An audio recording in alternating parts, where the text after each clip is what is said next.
Okay, everybody, welcome back to another edition of The Orthodox Medievalist. I know we've been in this show, we've been all over the place in terms of our topics, and that's quite deliberate on my part.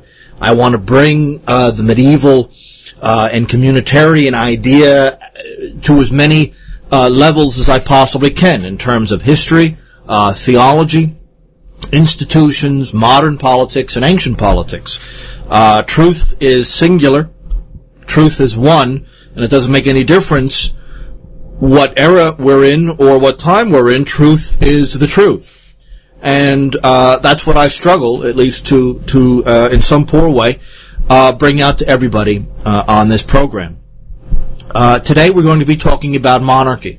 I am as much of a monarchist as I am a nationalist. I think those two concepts in general are as much complementary as they are in tension. And today I want to deal with monarchy primarily because I've come across, actually this is some time ago, come across an article by Cynthia Whitaker, and eventually that's been turned into a book more recently on the concept of 18th century Russian royalism and Russian monarchy from an intellectual point of view.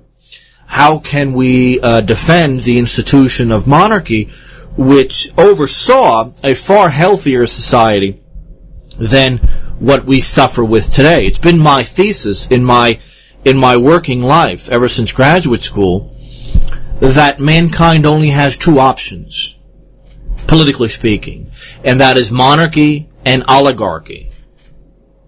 There is no such thing as popular rule only because that domineering personalities are always going to take over any particular institution that comes into existence, even with the best of intentions.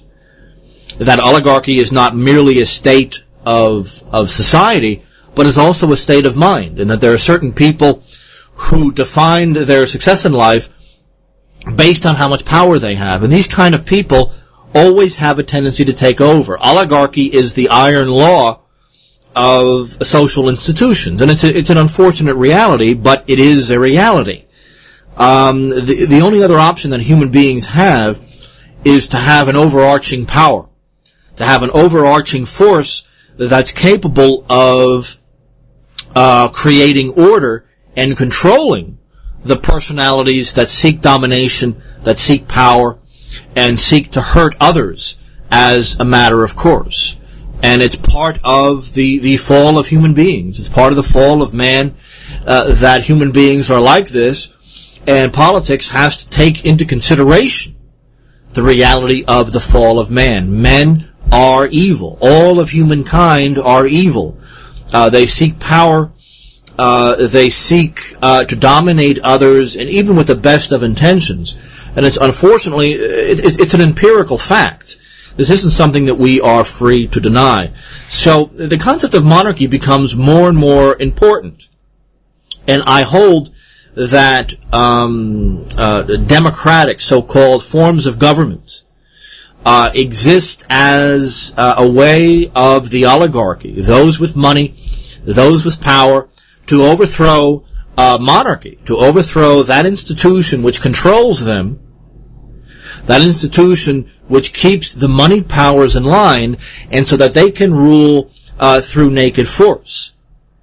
And democratic governments from Oliver Cromwell onward have been based on the idea that you choose one faction or another of those people with money, or at least those people who are capable of convincing the moneyed powers that they deserve to be in power, and that they will do the bidding of those with money, those who dominate the banks, and everything else.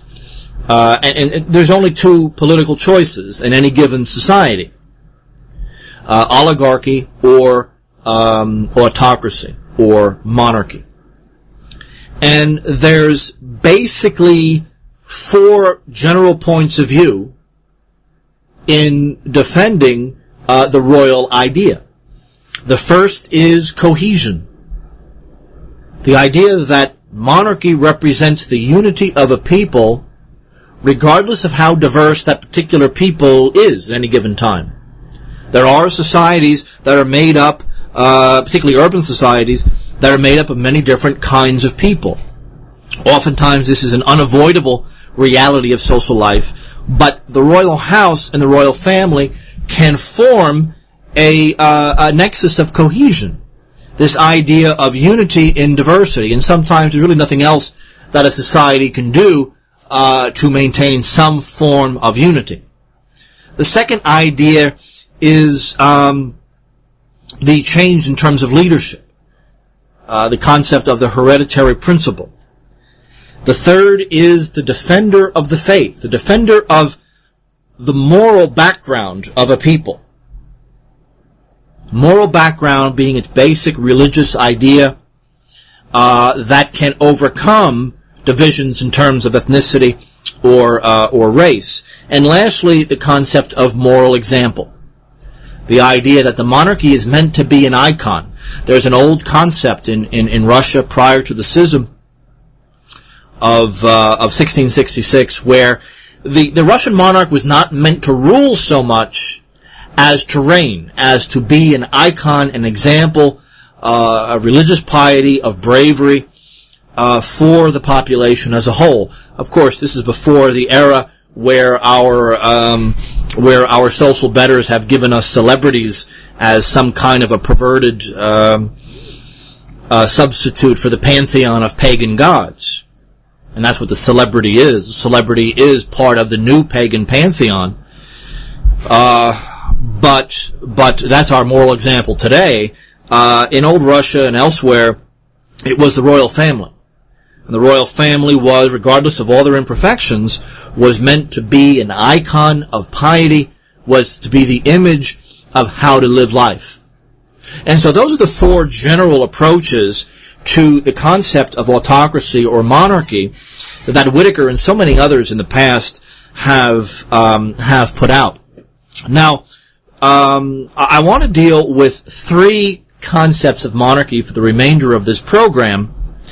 The dynastic concept, the empirical concept, and the idea of the rejection of despotism.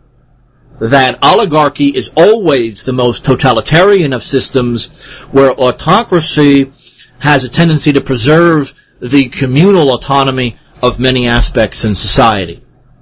So those are the three basic points of view that I want to structure this idea around, and I'm taking this from Whitaker's piece, specifically her articles, and now she has a book out on these topics, and they're worth discussing because they really want to create a typology of how it is that monarchy understood itself.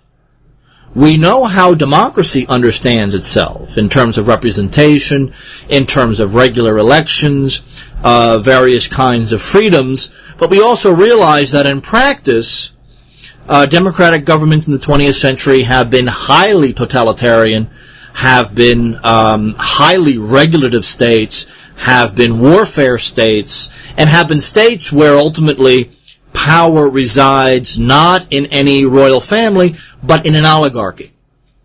In those people with the connections, particularly media connections with the major banking institutions that have been able to create politicians, to create political parties, to use the media to promote their agenda.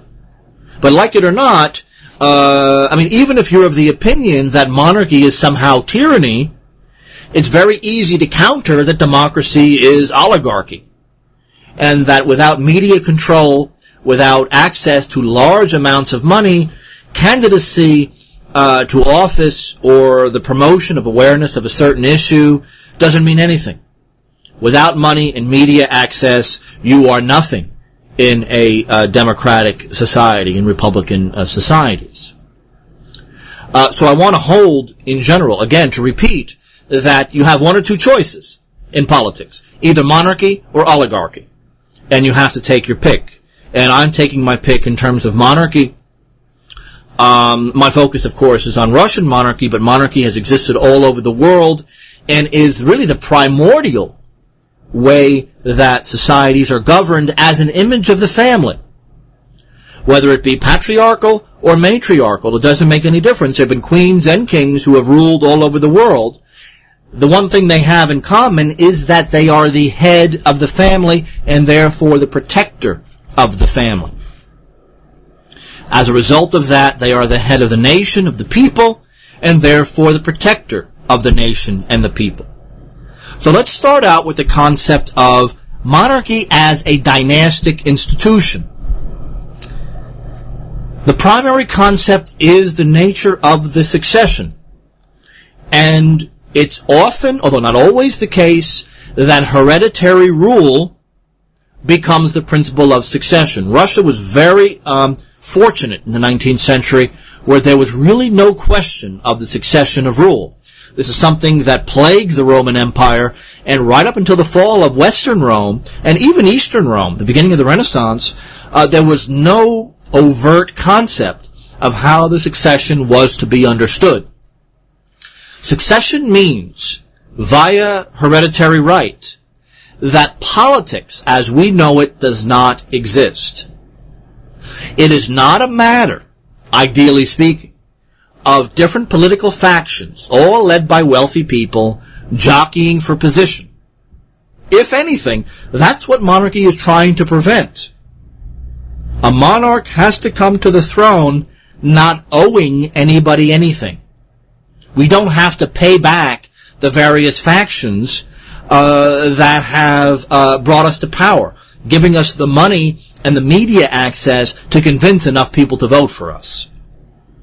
The idea of the dynastic basis of monarchy is that politics, in that very bad sense of the word, is eliminated.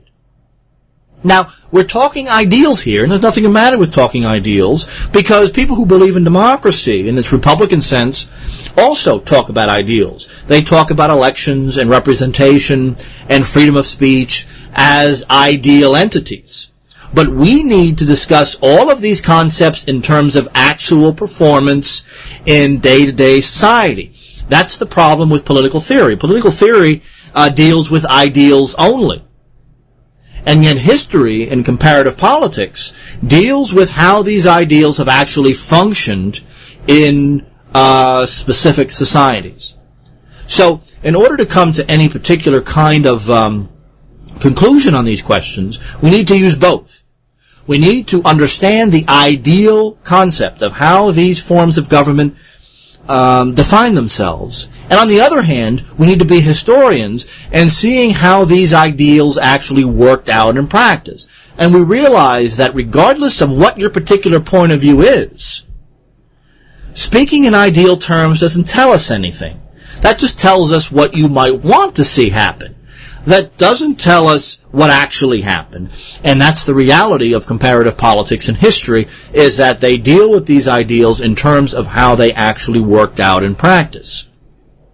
As I've said before on this program, and we'll say again, the real fraud of Republican and Democratic thinking is that they often confront the idea of monarchy as it actually worked out in the Renaissance and the early modern era with an ideal of democracy. And what any intellectually honest person needs to do is to compare democracy as it's actually functioned in places like England and America, and monarchy as it actually functioned in places like France, Germany, or Russia.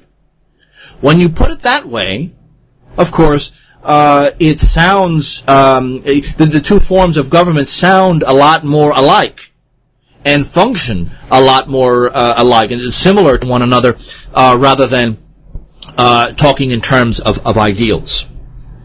But at the very least, in terms of the monarchist ideal, the idea of hereditary succession is immensely important. The idea is that politics is eliminated. You don't have powerful factions paying off one politician or another politician to promote their line. Succession exists as an accident of birth. That's a very good thing in that powerful factions have to then bow to the power of the monarchy. So that means that you don't have the development and institutionalization of interest groups like you have in society. The real monarchist, historically and in the contemporary era, views interest groups as a great evil in democracy, and one of the great things that have destroyed democracy in the past. That the oligarchy organized into various interests. In America, those interests are real estate, banking, finance, energy, automotive, electricity, electronics, etc. Those are the interest groups. They have their own leaders, and they finance their pet politicians. Now, those pet politicians, generally speaking, begin talking in universal terms, and they talk about energy independence, and they talk about freedom of speech, but the reality is that they work for their employers, and their employers are very powerful oligarchic interests, but it's that oligarchic connection that gets them media attention. Very few people, from conservative to liberal to nationalist, could ever deny that that's the case, and yet they hold that democracy is, of course, the only possible form of government in this kind of very weird intellectual gymnastics they all seem to engage in. I want to say also in terms of a dynasty that you're dealing with an extended family.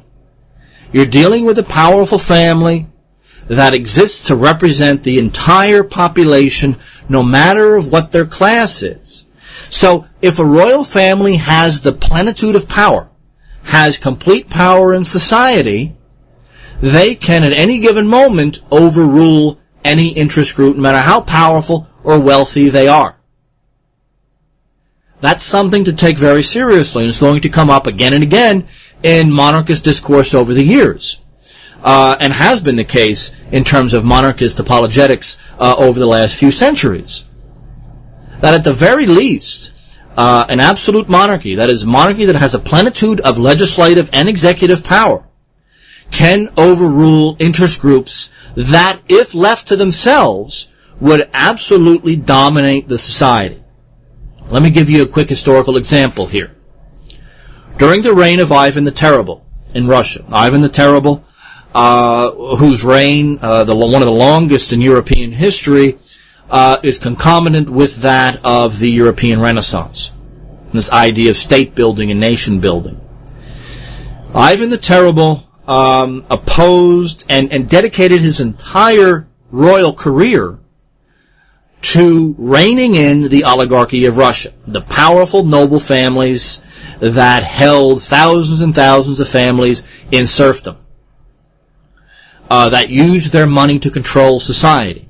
Ivan the Terrible was dedicated to the idea that I'm going to use my power as monarch to control these people, and thus to rule according to the common good, not the good of those classes with money. Therefore, throughout Ivan the Terrible's reign, you had this constant seesaw battle between the aristocracy on the one hand and the power of monarchy on the other. But there came a point where Ivan abdicated the throne. He said, I can't take this anymore. Politics is such a dirty business, I can't deal with it. And he put one of his friends in charge of the country and said, I am finished. The nobility themselves came to his retreat and said, please, Ivan, come back to rule. We need you to rule for one reason, and that is because the common people hate us. And they hate us for this reason, that when you were a boy and your father, Basil III, had died, the nobles ruled the country as an oligarchy. But that just meant that those with money plundered and exploited those without money. The only thing that protected us was you, the royal power. And therefore, without the royal power, we can't function because we are hated. In other words, the nobles of Russia admitted fully that the point of their rule is to exploit those without money, without power, without access. And therefore, we need Ivan, we need the royal power to come back and protect us. Of course, instead, Ivan came back and crushed them. And as a result of this, Ivan the Terrible became a hero to the Russian people. There are more folk songs dedicated to Ivan IV than almost any other figure in Russian history, because the poor looked to the monarchy for protection against the rich. The monarchy was more powerful than the rich, the only institution more powerful than the rich, and therefore the only place they can go for redress against the wealthy of the population, the aristocracy. So Ivan the Terrible, in attacking and crushing the aristocracy and leading the way for the centralization of royal power, relatively speaking, in Russia, that became the central bulwark of justice and law. Oligarchy cares only for money and power, whether it be in Ivan the Terrible's time or in the Jewish oligarchy in the Russian Federation right now. With Putin and Medvedev and the military being the symbol today of central royal authority. The same dichotomy continues to exist. Powerful oligarchs on the one hand, and the monarchy, the military, and the church on the other. It's been the same whether you're talking about France, or Britain, or Germany, or Russia, or the Byzantine Empire. Wherever you go, it's the same dichotomy. And it's something that we need to take very seriously. For Ivan the Terrible, his power came not so much from the common population, but from Constantine the Great, from Vladimir, the Christianizer of all Russia, from the Princess Olga before him, from Vladimir Monomakh. He makes this very clear in his writings to the aristocracy and their scion Kurbsky, the Ivan the Terrible Kurbsky, Andrei Kurbsky correspondence, in terms of political theory in Russia, became the symbol of this confrontation of oligarchy versus monarchy. And it's the same old thing. Kurbsky claimed that Ivan the Terrible was a tyrant and that he killed people. Ivan the Terrible shot back that you're an oligarch, you care about money and power and honor and not the common good. And that's why the minute you have a problem with me, you run off to the Lithuanians and become a traitor. That's very typical of your class. And Ivan the Terrible, historically speaking, is in the right here. Because Ivan says that historically, the Russian aristocracy, whenever they were threatened by the monarchy, would then look for allies outside of the country. Enemies of the Russian population, like the Poles, like the Lithuanians, like the Germans, like even the Turks in some cases. But that's typical of monarchy. Of course, at the same time, Ivan and many other Orthodox monarchs looked to the Old Testament for the basis of their authority, specifically King David, who had the power to rule over a people, while the priesthood had the power to forgive sins. And therefore there was this diarchy of power. But ultimately the head of the family was not the priesthood, but the king. And as head of the family, his primary job was to protect the family, on the one hand, and on the other hand, to make sure that the poorer members of the family were taken care of. That ultimately, the real justification of monarchy in Russia, in Byzantium, in Rome, or in ancient Israel, is about mediation.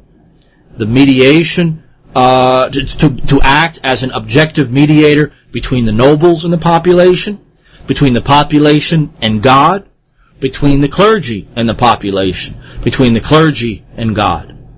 The monarch always existed as this font of law and justice, where birth and station ruled over money. We talked about in this program the concept of the estates and how central estates were in medieval political ideas.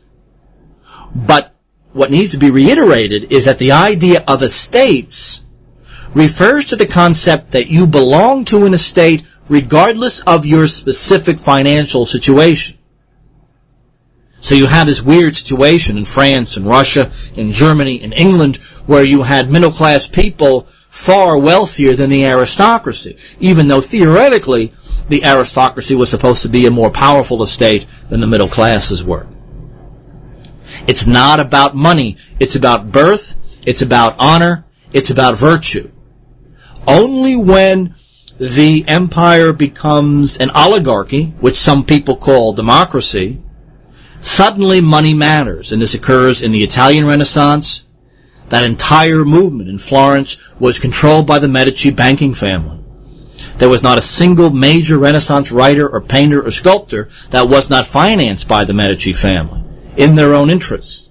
In ancient Rome, the emperor under Octavian came to power with the explicit idea that the old republic oppressed the poor, that the senatorial class was not an aristocracy, but an oligarchy that justified its position solely based on its money and its access to power. Therefore, people like even Sulla, prior to Octavian, who became Caesar, and their successors, they understood themselves as the font of law and justice, as an ally of the military power that can serve as a mediator between rich and poor in the interest of justice, not in the interest of equality. Equality is impossible. That can never happen. What can happen, though, is justice. And therefore what you need is a power that can mediate between the interests of the poorest people in society and the wealthier people in society, with the understanding that money is not sufficient to gain justice. Just like poverty is not sufficient to gain justice, there is an absolute right and wrong that I, as king or emperor or general, represent. That's the nature of dynastic monarchy, and that's its ideal basis. When we come back, we're going to deal with the remaining two arguments for monarchy: the empirical, and the non-despotic. And this comes, of course, from Whitaker's points on this, and they deserve to be taken very seriously. So we'll be right back. Okay, we are back. I want to thank my listeners, everyone from Voice of Reason, in helping me in this program. We're dealing with this in this program with monarchy. Specifically, it's typical for us with a Russian tint to it, but monarchy in general. And we're going to start the second half with the empirical idea of the monarchy as it actually functions. And, defenders of monarchy in the 18th century, this is fairly well known in European history, really believe that monarchy provides better results than a parliamentary government. That monarchy represents unity, it represents the executive power, it represents the speed of action over and above the slow deliberation of a parliamentary institution. It, as we said before, leads to the reining in of interest groups. That interest groups simply cannot impose their will as they can in democratic governments. And that, monarchy, in spite of the dynastic concept, remains as it was in the Roman Empire. And remember, people like Ivan the Terrible made certain that the Roman Empire was laid out as their primary guide in terms of a royal authority.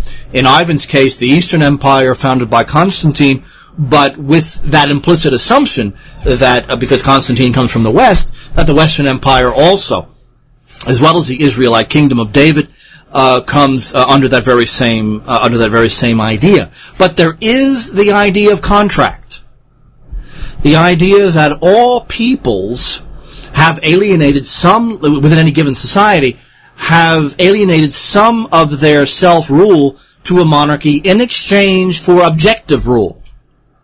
That there is this concept of contract, that every group in the population has an interest in an overarching authority that can beat down their opponents at any given moment. That even if you're an oligarch, there's a sense that you can be demoted and outspent at any given moment, and therefore the monarchy is always there to come to an objective idea of justice.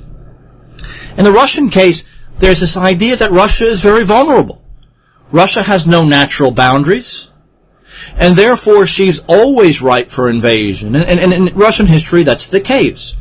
She's invaded from the east regularly, through the Mongols, the south, in medieval Russia through the Turkic tribes, including the Khazars, who were deeply involved in the slave trade and captured Russian men and especially Russian women for the Mediterranean slave trade throughout the Middle Ages.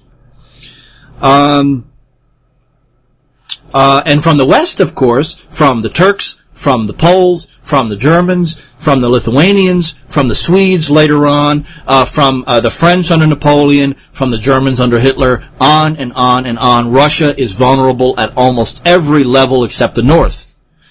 And that's something that should be understood in dealing with Russian history, and therefore that a powerful monarch is absolutely necessary to maintain a strong executive chain of command. And I've said on this program before how important the idea of central command is for the Russian military and how important mobility is for the Russian military to be able to move from one section to another, because you really never know from what direction in this huge area a threat can come. As I said before also, the idea of monarchy is the idea of the head of the family. A male monarch in Russia was always known as our good father. The female as our mother. The image is meant to be consistent, no matter whether it's a male or a female, and Russia has known many female rulers over the years. And the idea of the nation, of the people, of the society as one big family with many different parts is something that has worked for monarchy over the years, and therefore monarchy sees itself as the head of this natural family of the nation. Something else in the empirical realm also needs to be understood, and that is the idea that people are fallen. That when people in a democracy go to the voting booth, how do we know what they're voting for? Why do we know? Or I really should say, how do we know what their motives are? Maybe their motives are completely selfish. Maybe they really don't care. And what about politicians? They're getting money from elite members of society. How do we know to what extent they're controlled by these elite people? How do we know what the mentality, people vote for a politician because they want their taxes lowered, or because they don't want many regulations on their business, or they want more enforcement in this area or another. They never really think in terms of the common good, and therefore these politicians are not going to think in terms of the common good. Only with one overarching authority can you have any concept of the common good. In a democracy, you only have partial goods, but those partial goods ultimately are attached to a member or a faction of the oligarchy. People are evil. People only care about themselves. They're demanding. They're not understanding. They're demanding. They demand their own interests, no matter how stupid they are. They demand their own rights, no matter what ridiculous purpose they might be put to in reality, in actual day-to-day life. And they forget about the one thing that makes all of this work. The one thing that makes rights and duties make any sense at all, and that is the idea of a common good. We have a single society made up of many members and many estates, and yet we all have things in common. We're all Russian, we're all American, we're all Christian, we all want to help the poor, we all want to assist those unfortunate, the sick and the elderly, we want to punish the guilty and free and save the innocent, etc., etc. So we do have things in common. But only with a common force can this ever be put into actual public policy action. I mean, even in American democracy, the best of bills, the best of laws always has 1,001 riders on it, each one of these written and drafted by a special interest to make certain that their interest is taken into consideration. The oligarchy always demands their pound of flesh no matter what. A monarchy could take the oligarchy, punch them in the face, occasionally literally, in the Russian case, and say no. But in a democracy, you can't say no, because the oligarchy controls a democracy. There have been many cases where a monarchy is an elected official. In Russia, after the time of troubles, Tsar Michael, a very underrated monarch, by the way, a very young man, I think he was only 17 when he was elected by a council of the land, the so-called Zemensky Sobor, that brought together all levels of the population, from the peasantry to the most wealthy, and they settled on the candidate of Michael, who was then to rule absolutely. In other words, there were no institutions that then permitted the representation of the wealthy and powerful. Because even if you had a way to represent the poorer classes, the middle classes, the townsmen, it would take probably less than a generation before an oligarchy from their own ranks would then take over these very same institutions. When Anna of Courland came to the throne as a relative of Peter the Great, the Assembly of Commoners demanded that she tear up the conditions that the aristocracy had placed on her. It's a very curious area in the mid-18th century in Russia. The idea that Tsaritsa Anna had been given these conditions by the aristocracy, it was the common population that demanded that she rip up those conditions and rule as an autocrat. So here you have Tsaritsa, or Empress Anna, a German woman, being told by the common people, please rip up the Constitution, because the Constitution is written by the rich guys. It's written by them and for them. But we know that if you are an absolute ruler with a plenitude of power, you at least have the ability to intercede on our behalf against these very same rich guys. So here you have it, again and again in Russian history, you have the common population, usually led by the clergy, demanding the monarch remain absolute, because they know, they might not be able to articulate, but they know at some level that a constitution will be written by the rich and well-connected, and therefore we need an absolute monarch that can at least potentially assist us in our needs. Okay.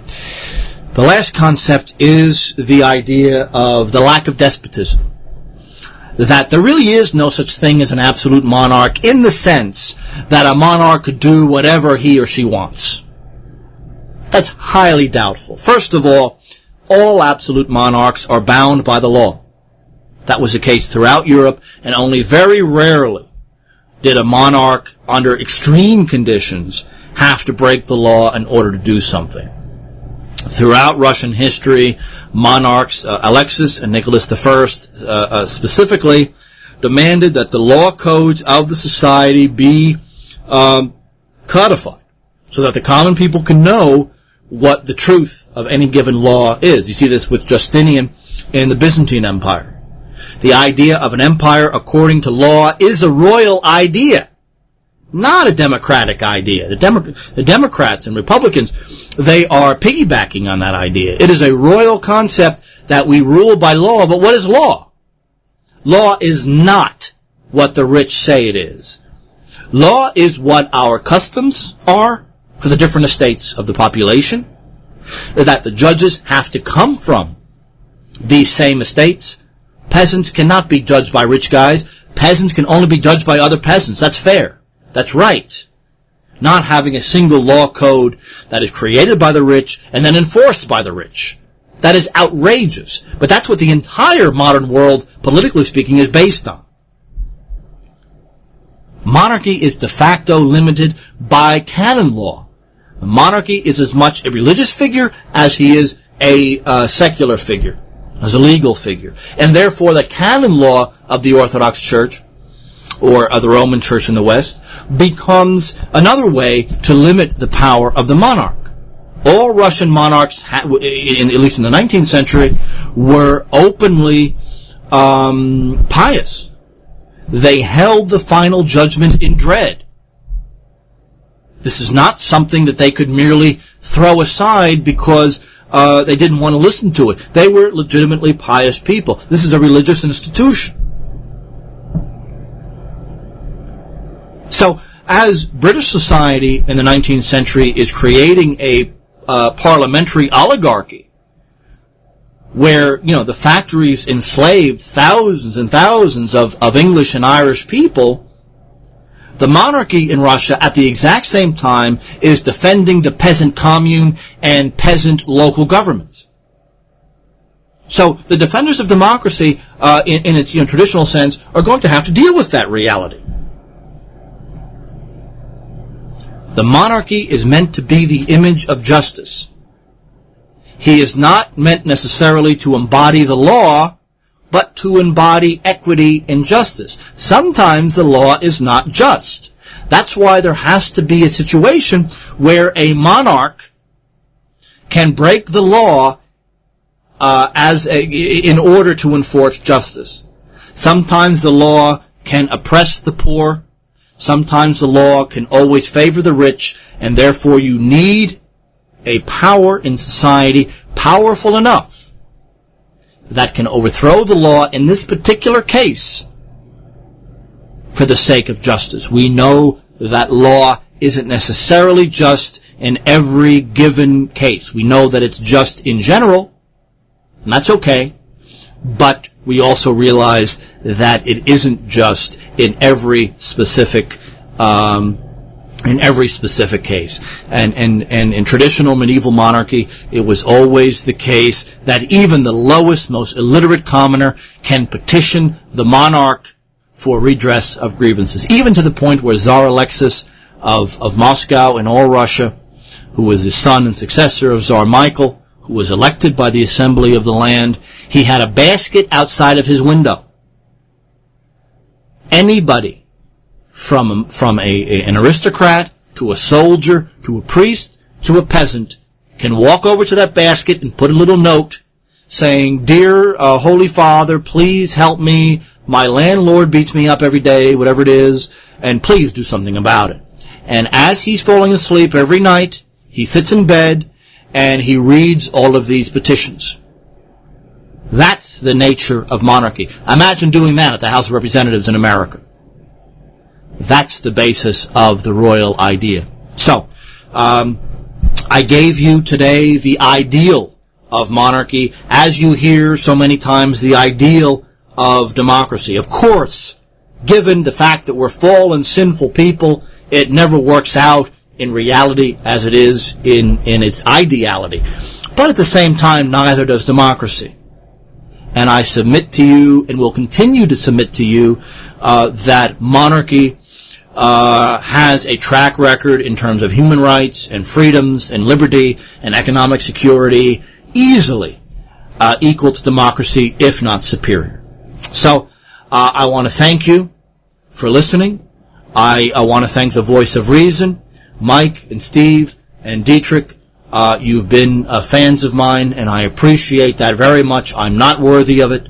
I certainly am not worthy of it, but I do my best. And God bless every one of you in our struggle against the New World Order and against the forces of Antichrist. Goodbye.